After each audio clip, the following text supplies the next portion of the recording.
अस्सलाम वालेकुम दोस्तों। पाकिस्तान और साउथ अफ्रीका के दरमियान पहला मैच कब खेला जाएगा और south Africa cricket team Pakistan कब पहुंचेगी, मुकम्मल तफसील आप लोगों को इस वीडियो में बताएंगे। तो प्यारे से भाई, अगर आप लोग चैनल पर फर्स्ट टाइम तो बराए बेबानी बिल्कुल फ्री में चैनल को सब्सक्राइब करके साथ लगी बेल आइकन जरूर प्रेस कर देनी है। तो चलिए दोस्तों, बगैर कोई आपका कीमती वक्त ज़ाया किए आपको बताते चले कि पाकिस्तान और साउथ अफ्रीका के दरमियान 2 टेस्ट मैच और 3 T20 मैचों की सीरीज पाकिस्तान में खेली जाएगी, जिसमें south Africa cricket team Pakistan का टूर करेगी। दोस्तों, बात करें मैचेस की तो पाकिस्तान और साउथ अफ्रीका के दरमियान पहले टेस्ट सीरीज का आगाज होगा। उसके बाद पाकिस्तान और साउथ अफ्रीका के दरमियान 3 T20 मैचों की सीरीज पाकिस्तान में खेली जाएगी।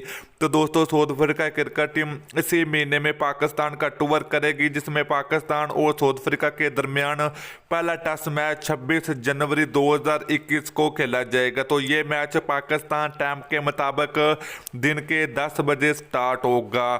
तो दोस्तों, साउथ अफ्रीका क्रिकेट टीम 14 या 15 जनवरी को पाकिस्तान पहुंचेगी।